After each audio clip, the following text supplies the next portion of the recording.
Heyo. So if you guys have seen any of my content, you might have noticed that I love to support kava, especially non-alcoholic beers mixed with kava. Why? Because it kind of makes you feel like you're joining the fun, you're having a little buzz, but you don't get drunk, you're not drinking alcohol. Now, I posted two different videos about this combination, and one person commented and said, be careful what you're promoting. Some people or many people can go from one addiction, meaning alcohol, to another, to kava. And so this inspired me to actually do some research on the subject because I just know from experience that kava is completely different than alcohol, where it gives you a little buzz, but then it goes away. It's kind of like wasabi. Wasabi when you have it, it's hot, and then after it kind of just goes away. But if you eat like a ghost pepper, it stays with you, and you sweat, and it's it stay with you for the whole entire day. You could go to the bathroom and even notice the difference, or you can get it in your eye. Like it can be a bad experience for the whole entire day if you're not prepared. So I just wanted to kind of go over like what kava is, and is it really one addiction to another, right? So first of all, if you don't know what kava is, it is a root, or I guess a plant that is harvested by the root, and then it's actually like made in the South Pacific Islands like Fiji, Vanuatu, and stuff like that. And what they do is they make a tea out of it by pounding the root and drying it, and then combining it with water, and then having like a little tea bag and straining it. And it produces this tea that can make your mouth numb a little bit. It can make you kind of feel like relaxed, sometimes a little chatty, maybe a little bit of euphoria. And traditionally, in like the Fijian and Vanuatu culture, it's drink in like a ceremony. Now, in the Western world, we've kind of like adopted the kava and kratom, which we'll go over later, and they have kava bars all over the United States. They're super popular. I bet if I look up right now, there's at least 50 kava bars just in Florida, which is where the state that I'm in right now. So kava is a very unique and fun way to go from alcohol to kava, right? And so there's kava bars instead of going to the actual bars that serve alcohol. When people are transitioning, or for people who just don't drink at all, they prefer to go to kava bars instead. If you haven't tried one out, they're really really fun. Um, Now I'm saying that they're very fun, but some of them have like this kind of like dark energy where it's like people are like need to go in and get their fix, right? They're like, oh, I drink kava all day, I drink kratom all day. So I understand where this comment may be coming from because that experience, some experiences in kava bars aren't necessarily the lightest. Um, but it is definitely a great way and a great alternative to alcohol. So let's just go ahead and go over the numbers because I don't want to be biased here. So I did some research.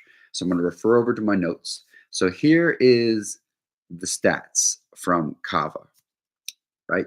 So from the research that I found, the meta-analysis, there's no evidence that people who regularly use Kava become dependent on it, right? So in 2002, um, 68 reported cases worldwide were suspected for liver toxicity associated with kava containing products. So basically, what that's saying is that like there's a certain level of milligrams of kava that's safe and that's not safe.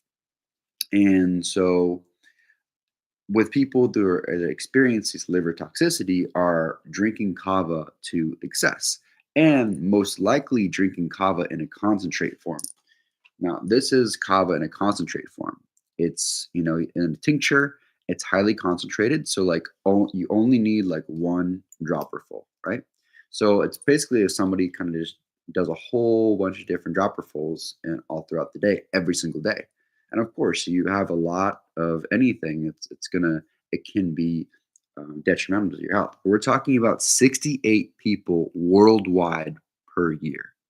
Very, very low, right? You have a higher chance of getting hit in the head by a coconut and dying. And then let's compare that with alcohol, right?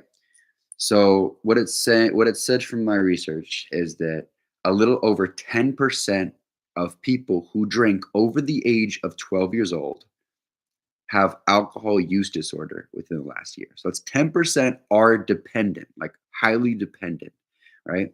And it also says the alcohol misuse is responsible for 2.6 million deaths just in 2019 alone. That's not including like all of the other things that alcohol can cause. That's like directly from AUD, right? So you're 41,000 times more likely to die from alcohol than from kava. So is this, trading one addiction to another? I don't know. Maybe. Maybe you can say, oh, I can see this person. He's in the kava bar every day, drinking 1 to 2 shells every day. He's an addict. Well, okay, sure. Somebody can say that. But somebody could say that about somebody eating sugar too. Sugar is way more deadly, and caffeine is way more deadly than drinking kava, right? But nobody like says, "Oh, that guy's eating too much sugar," right?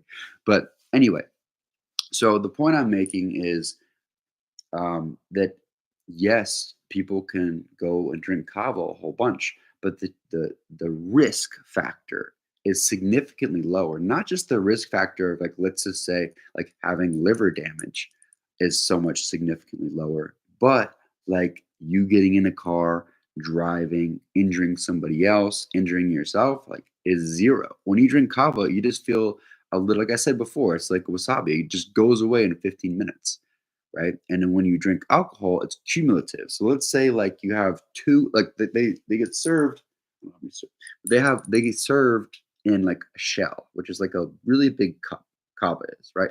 Imagine if that was filled with vodka, and somebody drank 2 shells or 2 large cups of vodka, and they try to drive home.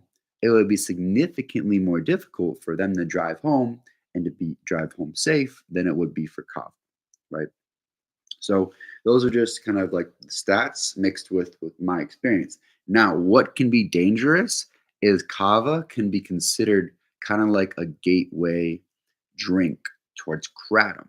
Now, kratom isn't anything I necessarily support in my channel, like in my feed. Why? Because it is actually addictive, and or let's just say it can be addictive. It has addictive properties that are similar to opioids because it's like kind of like similar to an opioid, or your reaction is very similar to like heroin, which is and they serve a lot of kratom at the kava bars. So let's say you have kratom, or let's say you start off with kava, right? You drink kava for a while, and then like, you know what? I want to try something kind of stronger. So you try the kratom, and then you get addicted to the kratom, and then you drink a gallon of kratom every day, and then you have to have a come down, and then you have like the sweats and withdrawals and everything. It's very similar to having withdrawals from drugs. So somebody could say that kava is a gateway drug, and if somebody has an addictive personality or has suffered in the past from AUD, they can convert that mentality towards kava, which leads them to kratom, which leads them in the same exact place where they started in the first place. So I can see how people can make that connection. But when you look at the actual statistics of the effects of alcohol compared to the effects of kava in a health standpoint and a standpoint of how many deaths per year it causes, like literally alcohol blows it out the park with 41,000 times more likely to die from alcohol than kava. So, what do you guys think? I don't know if you've tried kratom or kava, but I always put a warning label on the kratom that if you have a personality or if you're like an all or nothing person and you feel like you like something, you want more and more and more of it, really make sure you know and do your research with kratom before you try it. I'm not gonna say you try one thing of kratom, and you're gonna go, oh my gosh, I need my kratom, but just be careful with it. Kava, different story. Literally just said in the evidence of the research says that there's absolutely no evidence that you can get hooked to kava like there is on alcohol. So let me know in the comments down below if you've tried any of these things or tried these experiences. I love kava concentrate, but I don't empty this bottle and put the whole thing like in my non-alcoholic beer. I do what the bottle tells me to do. One serving. That's all you need. Feel a little sleepy, feel a little chatty, feel a little chill, good to go. So let me know in the comments below if you've tried it before, and if you have any questions, comments, concerns. Love to hear your messages. And honestly, this whole video was in response from a comment. So if you guys have a comment, would love to make a video. Much love, and I'll see you guys tomorrow.